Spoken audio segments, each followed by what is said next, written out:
중국의 한 부검소에 50대 중년 남성이 들어섭니다. 그 뒤로는 딸로 보이는 20대 여성이 따라가고 있었죠. 잠시 후 시신 보관소 문 앞에 도착한 부녀에게 검시관이 말합니다. 아버님, 상태가 너무 참혹합니다. 직접 보시면 충격에서 헤어나오지 못하실 거예요. 제발 다시 한번 생각해 주세요. 이때 아버지는 두 주먹을 꽉 쥔 채 부들부들 떨면서 입을 뗐습니다. 토막이 다 뒤섞여 있었다면서요. 이걸 들은 검시관은 최대한 정중하게 시신별로 토막을 분리했다고 대답했죠. 그걸 듣자 아버지는 눈을 질끔 감았습니다. 그리고 겨우 눈물을 참으며 말했죠. 그게 다 맞는지, 그게 정말 내 딸들이 맞는지 내가 확인은 해야 되잖아요. 잠시 후 시신 보관소 안으로 들어간 부녀의 찢어질 듯한 비명과 절규가 울려 퍼졌습니다. 오늘 제가 다룰 중국 사건은 흔적도 없이 사라진 세 자매가 결국 9개의 가방에 담긴 채 발견된 엽기적인 사건입니다. 그녀들의 마지막은 상상도 할 수 없을 만큼 처참했는데요. 특히나 범인의 살해 동기를 알게 되신다면 더욱더 화가 치솟을 겁니다. 오늘 스토리 바로 시작해 보겠습니다. 안녕하세요. 저는 토요미스테리 메인 진행자 디바제시카입니다. 2009년 2월 16일 한 주택단지에서 공사가 진행 중이었습니다. 새벽 6시부터 바쁘게 움직였더니 벌써 점심시간이 됐더라고요. 보통 중국에서는 낮잠을 잘 시간까지 포함해서 점심에 인부에게 한 2시간 정도 휴식이 주어진다고 해요. 그래서 인부들은 식사 끝내고 잠깐 눈을 붙이려고 인근 조용한 산으로 올라갔죠. 거기에 적당한 그늘도 있고 조용한 장소가 있었기 때문이에요. 그런데 거기에 다다른 인부들은 뭔가 이상함을 느낍니다. 생전 맡아본 적 없는 기분 나쁜 냄새가 풍기더라고요. 다들 막 킁킁거리면서 진원지를 찾아보려 했죠. 그런데 바로 그때 저 멀리 절벽 아래쪽 하천에 버려진 가방이 하나 있는 거예요. 아니, 이게 거리가 그래도 좀 있는데 저기서 냄새가 나나? 뭐가 있지? 호기심에 한 인부가 다가갑니다. 심지어 그 가방 옆에 검붉은 자국이 나 있어요. 그걸 열자 충격적인 형체가 드러나는데요. 토막난 사람의 팔과 다리가 차곡차곡 쌓여 있던 겁니다. 곧이어 신고를 받은 경찰이 도착했고 진입로, 가방 주변에 모두 폴리스 라인을 쳤습니다. 가방 내부를 확인해 봤더니 여러 개의 토막이 있었어요. 그렇지만 정작 얼굴과 몸통은 없었고요. 여기서 수사팀은 주변 어딘가에도 시신이 유기됐을 수 있다라는 가능성을 보고 대규모 병력을 투입해서 산 곳곳을 수색하기 시작합니다. 그러자 여기에 가방 하나 더 있습니다. 여기도 있어요. 무려 8개의 가방이 추가로 발견됩니다. 수사팀이 잔뜩 긴장하기 시작했죠. 그걸 하나씩 다 풀어보는데 첫 번째 가방에서만 4개의 팔이 나왔어요. 두 번째 가방을 열자 이번에도 토막난 다리. 아니, 그럼 이게 도대체 몇 명인 거야? 연달아 머리와 몸통들도 다른 가방에서 쏟아져 나왔습니다. 이걸 모두 한데 모아보니 3구의 시신이 확인됩니다. 피해자들은 모두 20대 여성들이었고 하나같이 둔기로 머리가 깨지고 칼에 찔린 상처가 빼곡한 아주 처참한 모습이었어요.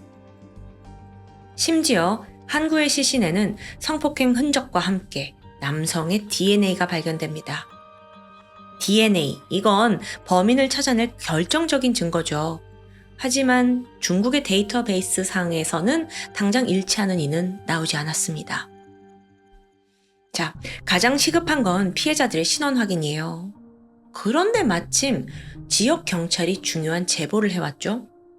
5일 전인 2월 11일 경찰서에 한 아버지가 찾아왔는데 4명의 딸 중에 첫째를 빼고 나머지 3명이 모두 사라졌다라는 신고 내용이었습니다. 그래서 그 실종된 자매들의 신원을 확인해 보니까 24살 친 GMA, 22살 친 샨, 그리고 20살 친 치아오핑이었습니다. 이제부터는 성을 빼고 부를 텐데요. 이 자매들 어릴 때부터 우애가 남달랐어요.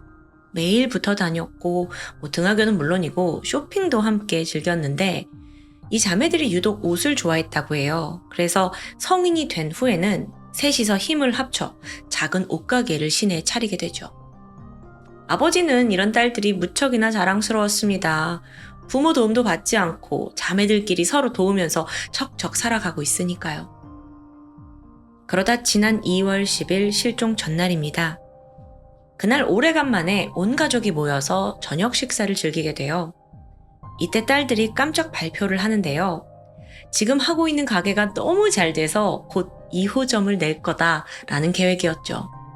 이걸 들은 아버지는 얼마나 기뻤을까요? 또 딸들이 자랑스럽고요.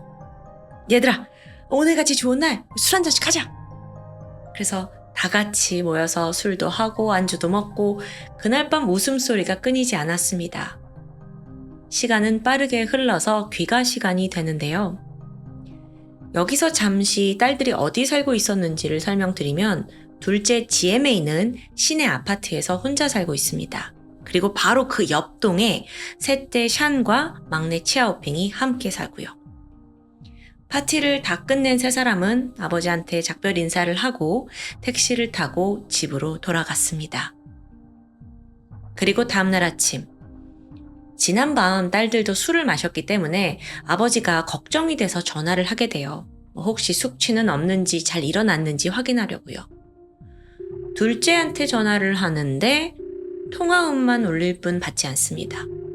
다음으로 셋째 샨, 막내까지 다 걸어보는데 아무도 전화를 받지 않는 거예요. 아버지는 순간 불안함이 엄습했죠. 어젯밤에 뭐 사고라도 난 거 아니야? 그는 급히 딸들의 집으로 향했습니다. 가장 먼저 둘째 딸 GMA의 집에 도착했는데 아무리 문을 두드려도 대답이 없어요. 그럼 별 수 없다. 다음 그 샨과 치아오핑이 사는 옆동 703호에 가서 문을 두드렸지만 역시나 반응이 없습니다. 한날 1시에 너무도 미스테리하게 세 딸들이 사라진 거죠. 아버지는 즉각 경찰에 신고를 하는데요. 우선 경찰은 그 딸들이 머물렀던 703호로 가서 조사를 시작했습니다. 근데 강도가 침입했다거나 물건이 이렇게 어질러져 있다거나 이런 특이점은 발견되지 않는 거예요. 딸들의 신분증도 그대로 있고 지갑, 현금까지 다 제자리에. 또 언니 집에도 가봤는데 언니 집도 마찬가지고요. 그런데 여기서 각자의 신분증이 집에 다 있었다라는 점에 우리가 주목해야 합니다. 왜냐면 중국에서는 신분증 지참이 필수예요. 경찰이 불시에 신분증 검사 좀 하겠습니다 라고 나오기도 하는데 만약 이때 신원을 제대로 증명하지 못하면 정말 최악의 경우 경찰서까지 끌려갈 수 있거든요. 그러니까 여기서 자매들이 신분증을 다 집에 두고 나갔다는 건 멀리 가지 않았다는 얘기죠. 자발적 외출이 아닐 수도 있습니다. 여기서 납치 가능성이 의미되게 되는데 경찰은 서둘러 통신 기록을 확인했습니다. 근데도 특이점은 없어요. 자매들의 친구, 주변 상인, 또 각자의 SNS까지 다 확인했지만 어딜 간다 이런 정황은 없더라고요. 아버지의 속은 새까맣게 타들어갑니다. 세 딸이 한꺼번에 없어졌으니 얼마나 불안하냐고요. 그런데요. 실종 5일이 지난 그 시점에서 마침 인근 산에서 토막 시신이 무더기로 발견됩니다. 세구의 젊은 여성 시신. 그 유기 장소는 딸들 아파트에서 고작 2km 정도 가까운 거리였어요. 경찰은 사실 이미 어느 정도 이 사건이 자매 실종과 연관되어 있겠구나라고 확신을 했고 마지막으로 가족을 불러서 DNA 검사를 제안하게 된 거죠. 결국 그 시신들은 모두 자매들로 확인됩니다. GMA, 샨, 치아오핑까지 세 자매가 싸늘한 죽음으로 돌아온 거예요. 아버지는 오열했고 도저히 이 현실을 받아들일 수 없었습니다. 한편 경찰은 특별팀을 꾸리고 총력을 다해 수사를 시작합니다. 지금 3명이나 죽었어요. 이건 희대의 강력 사건이죠. 그런데 수사에 문제가 있었습니다. 이 자매들이 살던 아파트가 실종된 지 5일이 지났잖아요. 근데 이 아파트에 가족들이 몇 번이나 들락날락 한 거예요. 그러면서 의미 있는 증거들이 이미 훼손되었죠.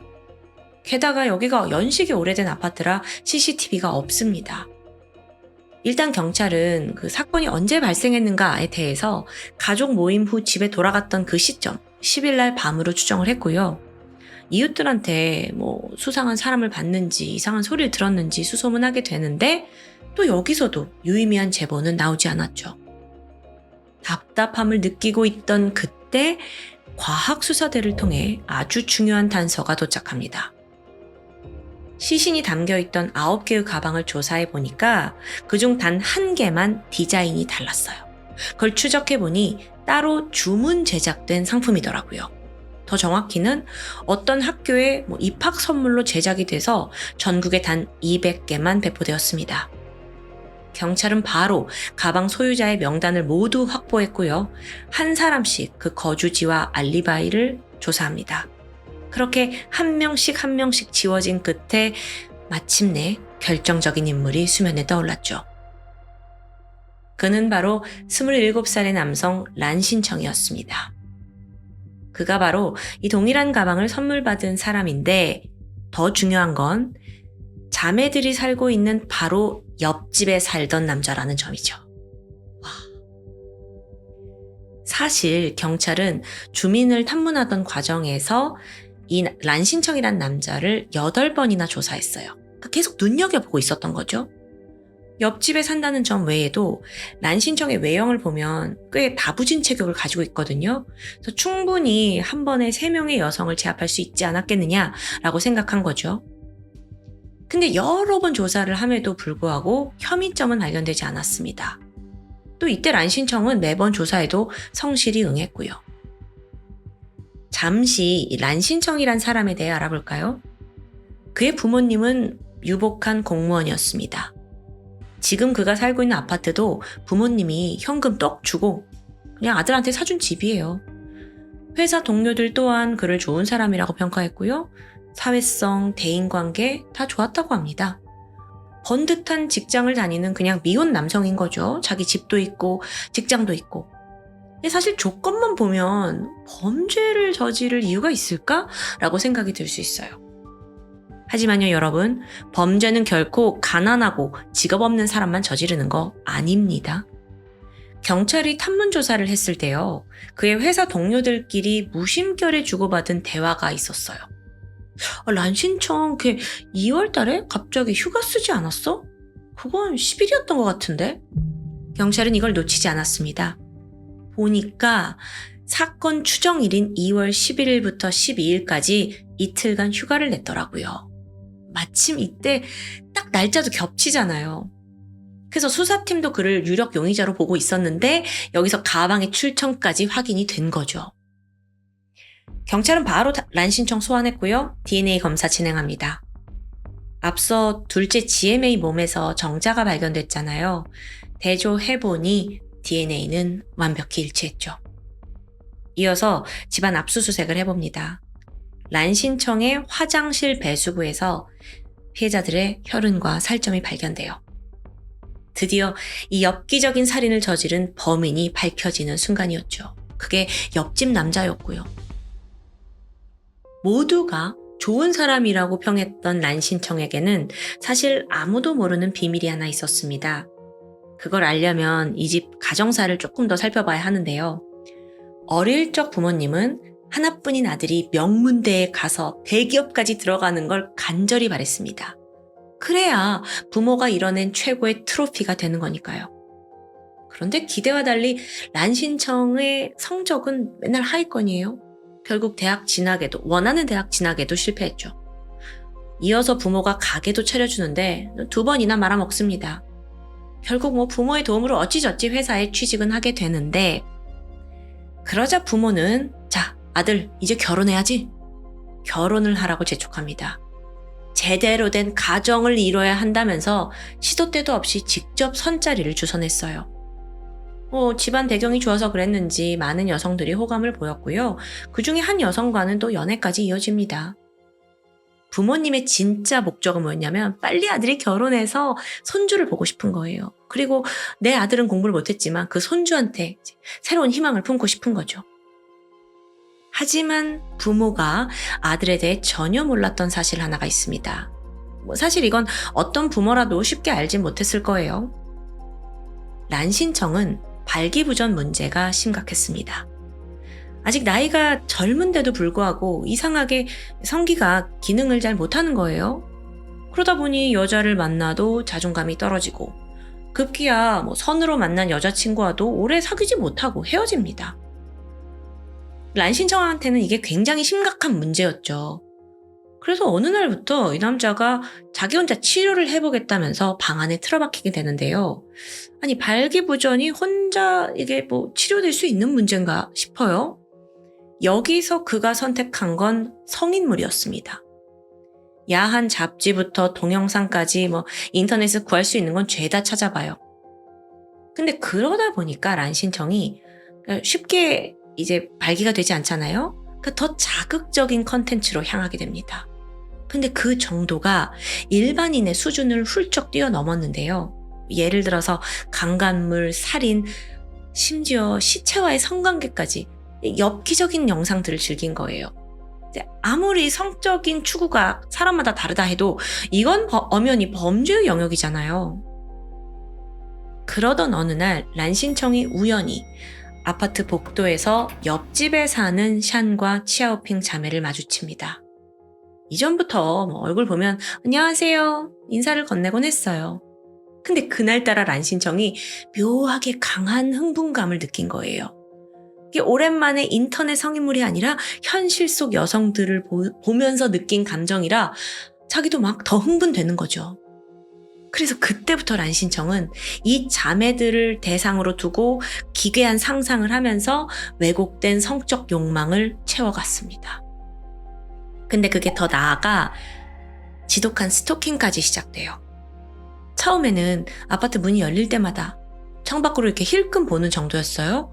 근데 시간이 지날수록 과감해지더니 아예 베란다를 통해서 몰래 옆집을 엿보기 시작한 거예요. 아니, 이 위험천만한 일을 어떻게 했는지 모르겠어요. 그러다 보니 점차 자매들의 이 규칙적인 출퇴근 시간도 알아냈고요. 사소한 버릇까지 알아챕니다. 여러분, 그 와중에 란신청이 저지른 가장 더러운 행각이 뭔지 아세요? 자매들이 쓰레기를 내놓잖아요. 근데 이걸 뒤져요. 그래서 침이 묻은 페트병과 젓가락 같은 걸 훔쳐갑니다. 그럼 왜 이걸 훔쳐가냐? 그녀들의 침이 여기 묻었다는 상상을 하면서 그걸 자기 성기에다 진짜 말을 못하겠어요. 아니, 근데 이것도 자기가 직접 자백을 해서 우리가 안 거잖아요. 이게 너무도 추잡한 짓인데 자기가 그렇게 성적 욕망을 채웠다라고 얘기를 한 거죠. 그렇게 란신청은 이 뒤틀린 욕망에 빠져 있었는데 이게 시간이 지나면서 현실에서 충족하고 싶다는 생각이 커지는 거예요. 사건 당일인 2월 10일 밤, 이제 아버지와 자매들끼리 파티 끝내고 모두 집으로 돌아갔습니다. 문이 딱 닫히는 소리가 옆집에서 나자마자 란신청이 행동을 개시해요. 준비해둔 노끈, 테이프, 망치, 칼, 그리고 최루 스프레이를 가방에 챙겼죠. 그가 향한 곳은 703호가 아니었습니다. 누전 차단기가 있는 6층이었어요.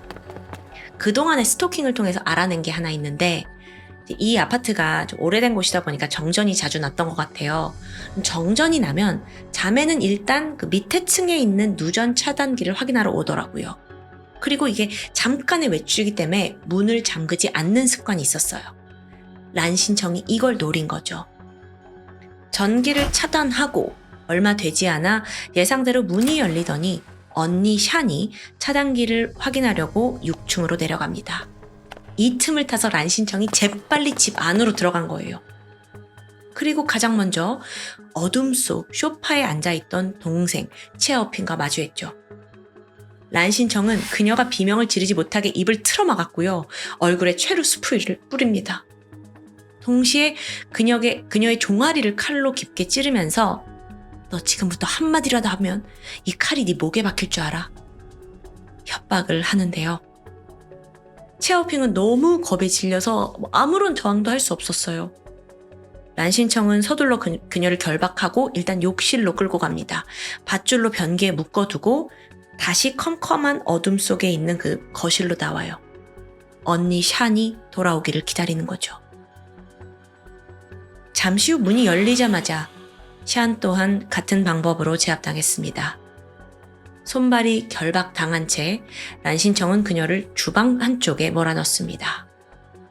이렇게 자기가 계획한 대로 2명을 완벽하게 제압하니 란신청은 흥분에 완전히 도취됩니다. 그렇게 스토킹까지 하면서 자기 상상 속에 있던 그 여자들이 먹잇감이 둘이나 눈앞에 있으니까요. 근데 막 기쁨을 만끽하던 그때 갑자기 문이 열리더니 예상치 못한 사람이 등장해요. 바로 둘째 언니 GMA였어요. 야, 나왔어. 우리 집 세탁기가 고장나서 여기서 빨래 좀 하고 가려고. 하필이면 그 시간에 빨래 때문에 동생들 집에 온 거죠. 그런데 갑작스러운 등장에도 불구하고 란신청은 차분했어요. 그냥 자기한테는 한 명만 더 추가된 것뿐이다 라고 생각했던 것 같아요. 빠르게 다가가서 GMA를 칼로 위협했고 같은 방식으로 그녀를 제압합니다. 그렇게 한순간에 세 자매가 모두 란신청의 소나기에 들어온 거죠. 잠시 후 그는 결박된 세 자매들을 욕실에 모았고 꿇어앉혔어요. 이때 가장 나이가 많은 GMA가 먼저 말합니다. 저희가 돈은 원하는 만큼 다 드릴게요. 필요하면 저희 가족들한테도 빌려올 수 있어요. 제발 살려만 주세요. 신고 안 할게요. 연신 머리를 조아리면서 간청했어요. 그런데 여기서 란신청이 그녀를 그냥 물끄러미 바라보더니 갑자기 묶여있던 밧줄을 풀어줍니다. 그러니까 뭔가 신경에 변화가 생긴 느낌이었어요.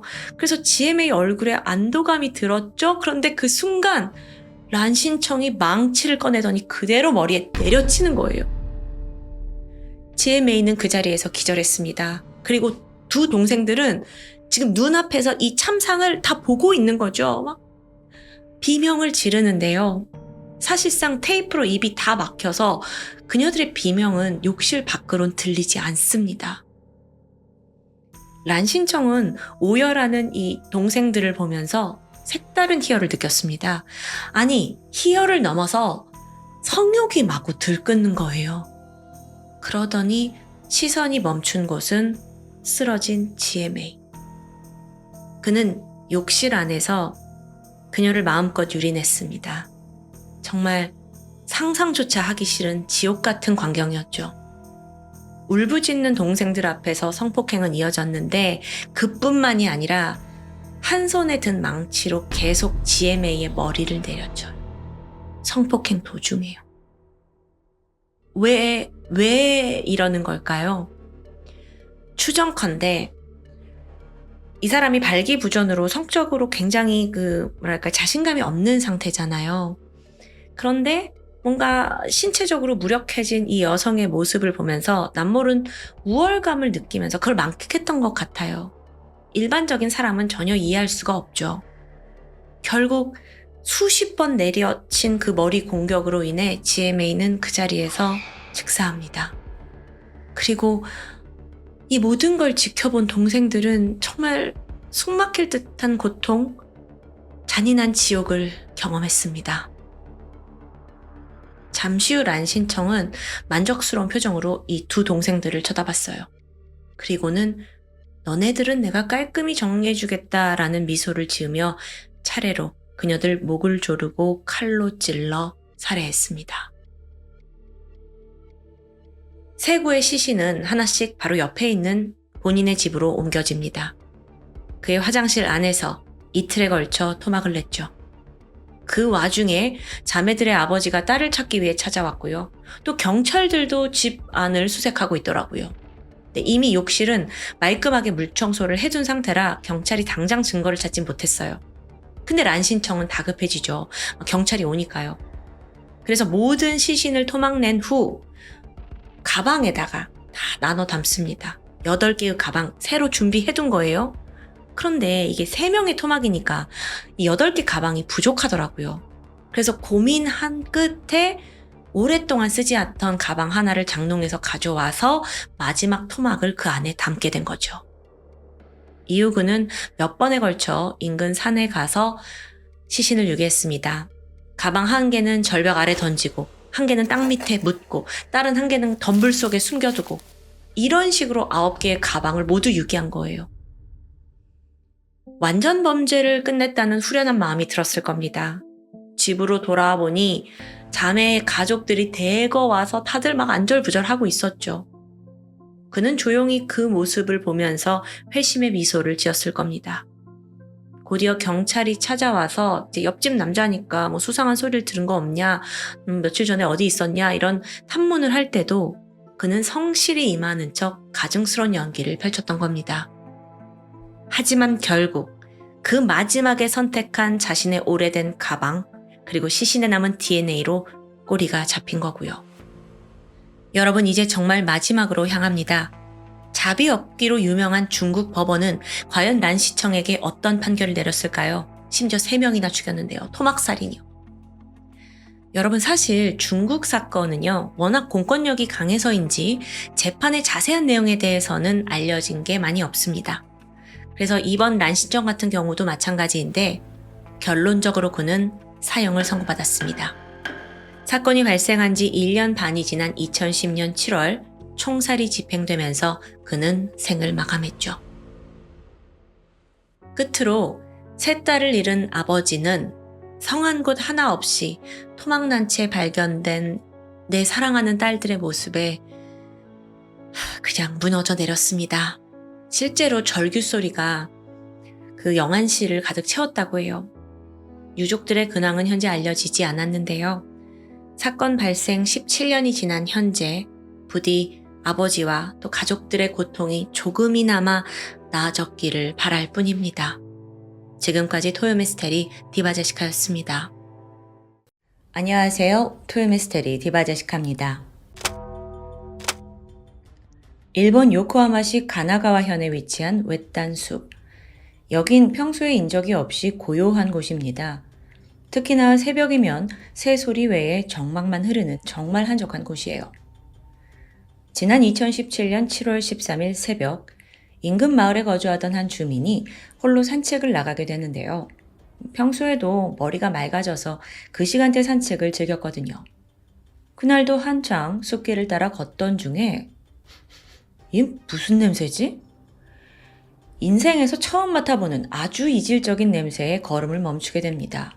너무 역겨워요. 본능적으로 그는 출처를 찾기 위해 킁킁거렸죠.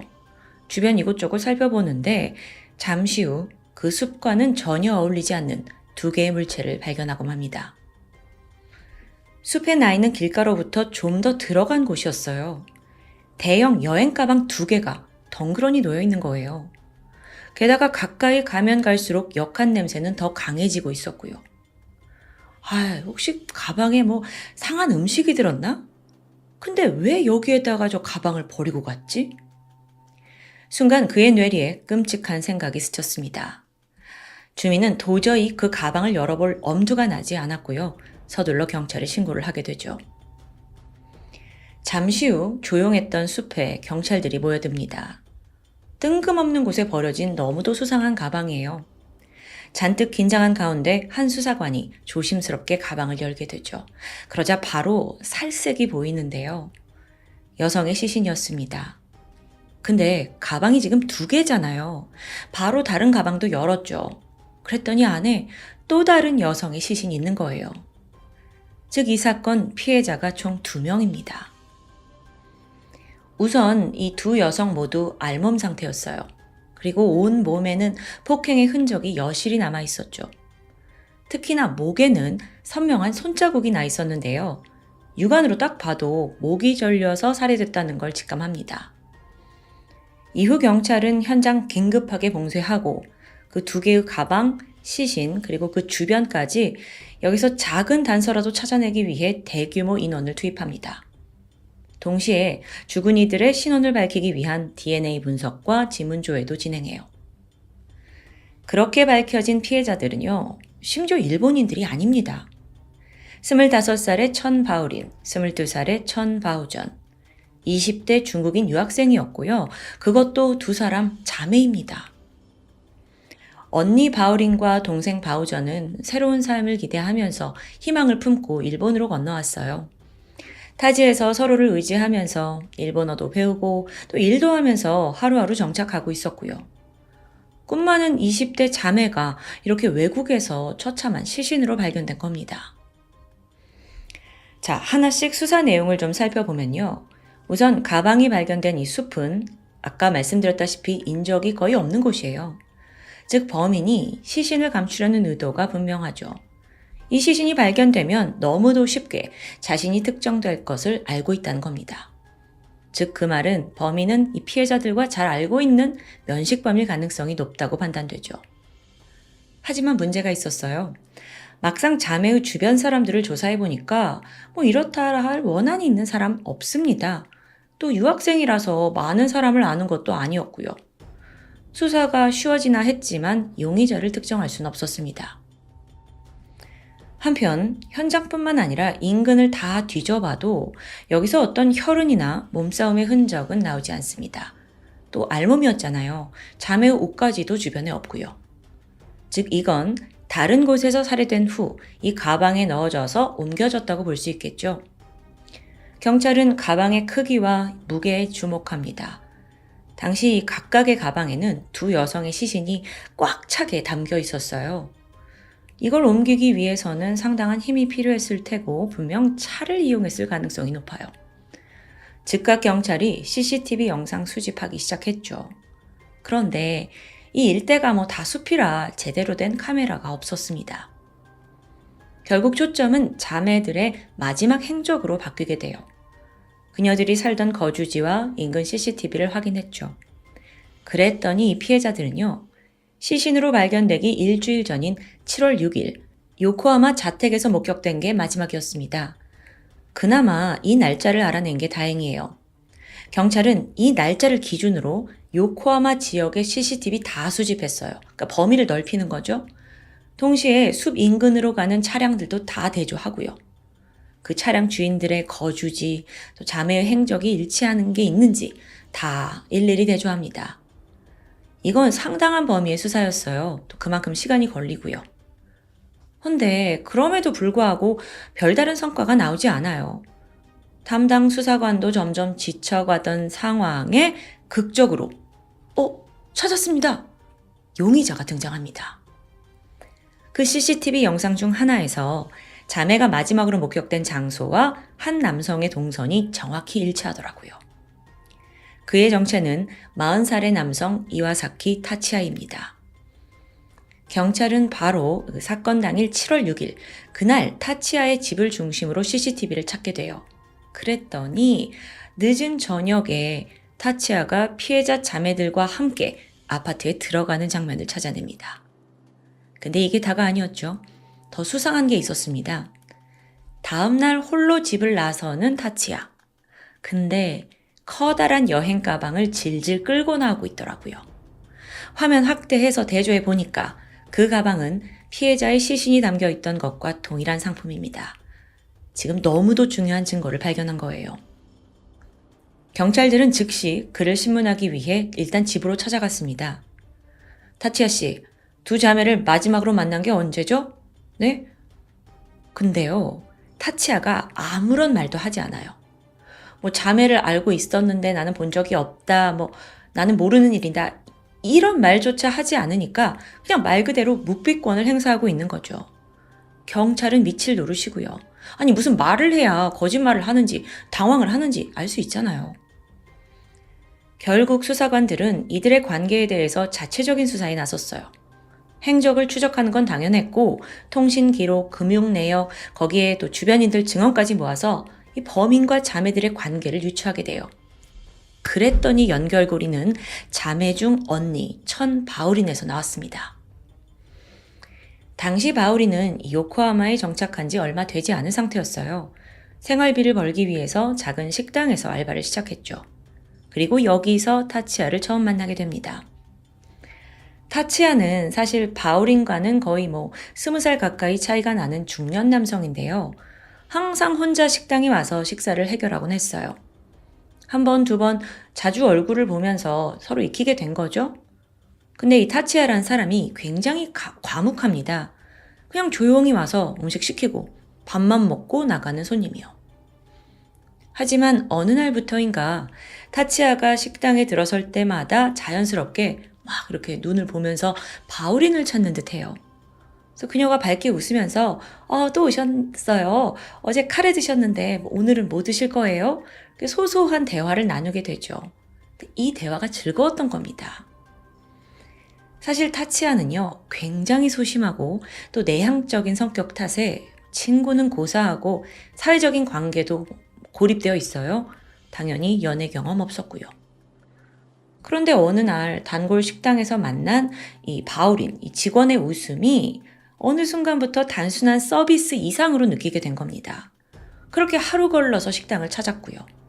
점점 더 많은 대화를 시도하게 되는데 처음에는 그냥 우동 먹겠습니다. 주문만 하다가 날씨가 좋아요. 오늘 치킨이 맛있네요. 눈도 제대로 맞추지 못한 채 이렇게 대화를 나누는데 어느새 조금 대화가 길어지기도 합니다. 그럴수록 타치아는 심장이 쿵쾅대고 설레기 시작했어요. 사실 타치아가 어떤 이야기를 내놓았냐 보니까 일본 생활, 유학생이니까 일본 생활에선 이렇게 해야 된다. 일본 사람들은 이런 성향이 있다. 조언을 해주는 거죠. 또 일본어에 대한 표현을 가르쳐 주면서 친해집니다. 공감대가 형성될 만한 주제잖아요. 그러니까 바울인도 좀 적극적으로 반응을 하게 됐고요. 이쯤 되니까 타치아는 점점 확신이 들었죠. 바울인과 나는 운명적으로 연결된 어떤 그런 특별한 인연 아닐까? 나는 사람들을 항상 어려워했는데 바울이는 그걸 너무 잘하는 사람이잖아. 어쩌면 나의 결핍된 부분을 그녀가 채워줄지도 몰라. 정말 완벽해. 그러던 어느 날이었어요. 타치아는 최대한 손님이 별로 없는 한가한 시간을 노렸습니다. 식당 밖에서 계속 손님들이 다 빠져나가길 기다리고 있었죠. 그러다 마침내 바울인이 홀로 마무리를 하는 모습을 딱 발견하고는 얼른 식당으로 들어가서 최대한 자연스럽게 또 대화를 시도합니다. 늦었는데 혼자서 일하시네요. 고생 많아요. 그날 타치아는 그녀의 연락처를 받았고요. 이후에 두 사람은 몇 번의 데이트를 하게 됩니다. 그리고 결국 연인으로 이어져요. 타치아의 꿈이 이루어지던 순간이었죠. 인생 처음 해보는 연애잖아요. 타치아에게 매일은 정말 행복 그 자체였어요. 그녀한테 더 깊이 빠졌고요. 하지만 모든 게 완벽하진 않았습니다. 자, 그 첫 번째 문제가 뭐였냐면 바울인의 비자 문제예요. 바울인이 중국 사람이잖아요. 근데 일본에 체류가 가능한 유학 기간이 거의 끝나가면서 비자가 만료될 상황에 처한 거죠. 게다가 바울인뿐만 아니라 동생 바우전 역시 같은 문제로 어려움을 겪고 있고요. 자매는 중국으로 돌아가긴 싫고 이 일본에서 살고자 하는 의지가 강했습니다. 근데 어떻게 비자를 연장하지? 하다가 바울인의 머릿속에 떠오른 게 결혼이었습니다. 결혼을 해서 받는 비자는 유학 비자와 달리 까다로운 심사 없이 바로 여기 체류할 수 있는 그런 상태가 되거든요. 그래서 이때 남자친구 타치아에게 도움을 요청하죠. 자기도 알다시피 나 비자가 곧 만료돼. 결혼하면 이게 좀 해결이 될 텐데 나 좀 도와줄래? 타치아는요, 흔쾌히 이 부탁을 수락해요. 동시에 내가 이렇게까지 해주는데 나의 헌신과 사랑을 그녀가 알아주겠지. 좋은 기회다라고 느껴졌어요. 그렇게 결혼을 마음먹게 되는데요. 사실 이 상황과는 반대로 바울인의 마음에는 이 관계에 대해 어느 정도 좀 균열을 느끼고 있는 터였거든요. 비자가 너무 필요해서 결혼을 제안하긴 했지만 만나다 보니까 이 사람이 이렇게 완벽한 남편 상대는 아니더라고요. 그 마음이 이내 행동으로도 보여졌죠. 종종 남자친구의 전화를 받지 않거나 또 오늘은 나 좀 혼자 있고 싶어 피곤해서 거리를 두기도 합니다. 처음 타치아는 정말 아파서 바빠서 그러려니 했는데 자꾸 이런 행동이 반복되니까 낌새를 눈치챕니다. 그러면서 점점 마음속에 의심과 불안이 싹트기 시작해요. 그러더니 바울인의 행동 하나하나에 집착하게 된 겁니다. 늦은 밤에 외출을 하거나 연락을 받지 않는다 하면 막 머릿속으로는 막 최악의 상황을 상상하면서 자기 혼자 괴로워한 거예요. 그게 계속 되니까요. 타치아는 점점 바울인이 나를 사랑하지 않는구나. 단지 일본에 머물기 위해 나를 수단으로 이용했구나 라는 생각이 가득하게 됩니다. 참다 못한 그는 이 바울인의 진심을 좀 확인하고 싶어서 핸드폰을 몰래 확인하게 돼요. 근데 거기에 다른 남자를 만난다는 그런 정황은 없어요. 그러자 타치아는 아예 여자친구 바울인의 뒤를 밟으면서 그녀의 일거수일투족을 감시하게 되죠. 그러던 2017년 7월 6일 사건 당일입니다.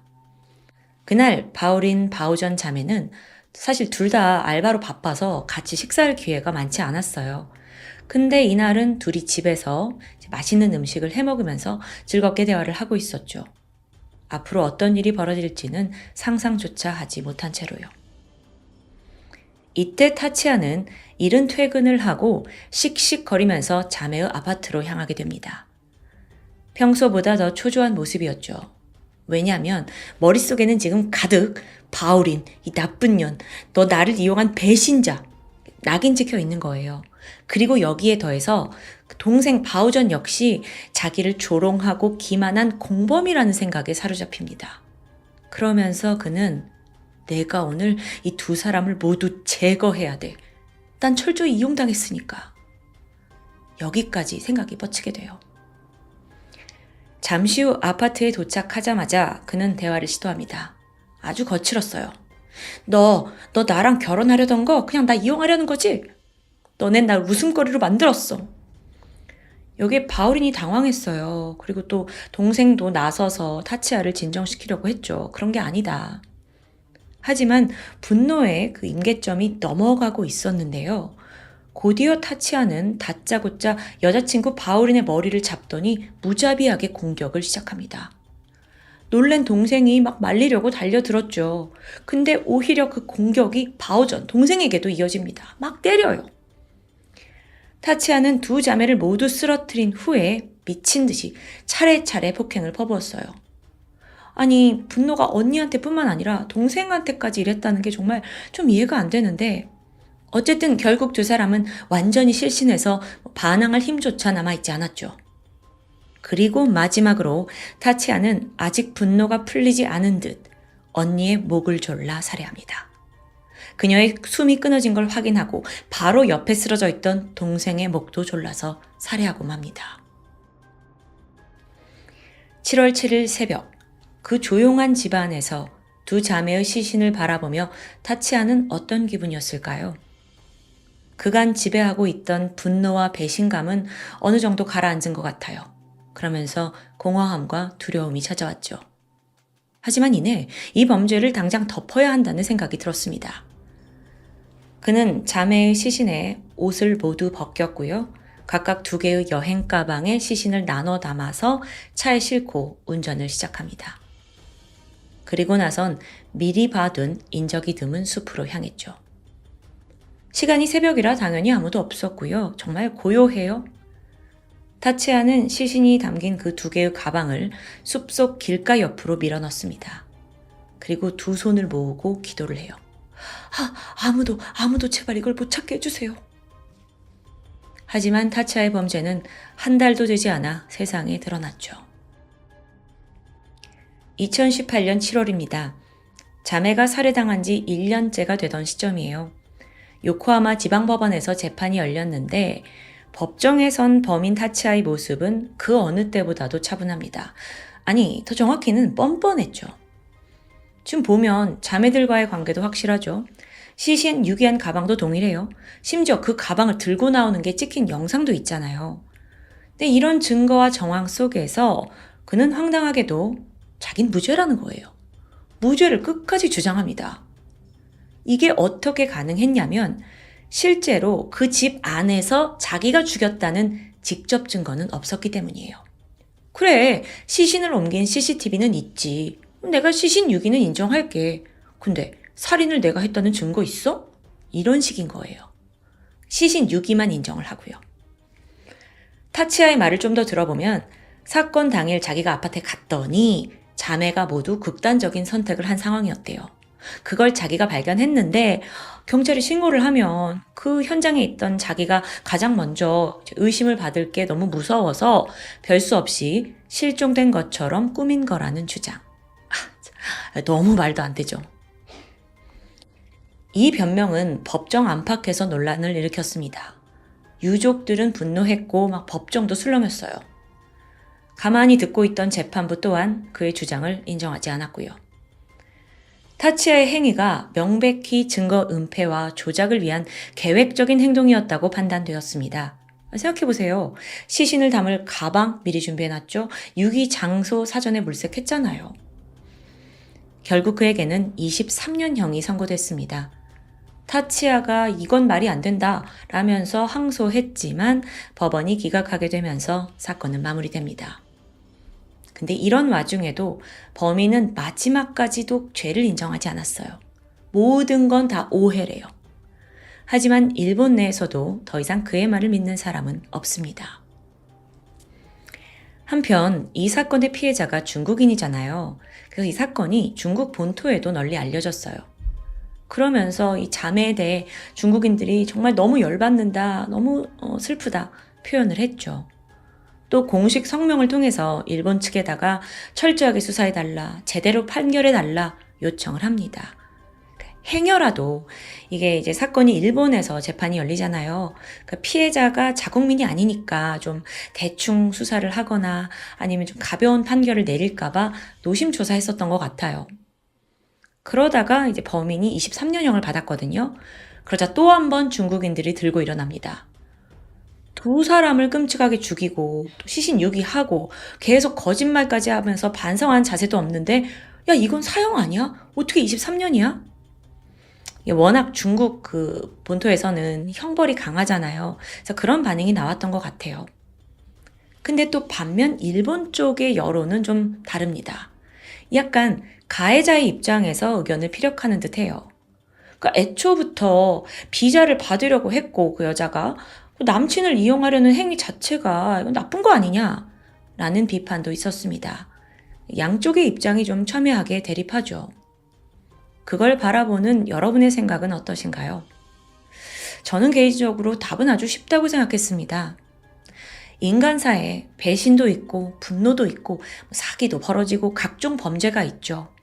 하지만 그렇다고 살인자에 대해 여러 이유를 붙여서 이해하려는 입장은 우리 모두가 지양해야 합니다.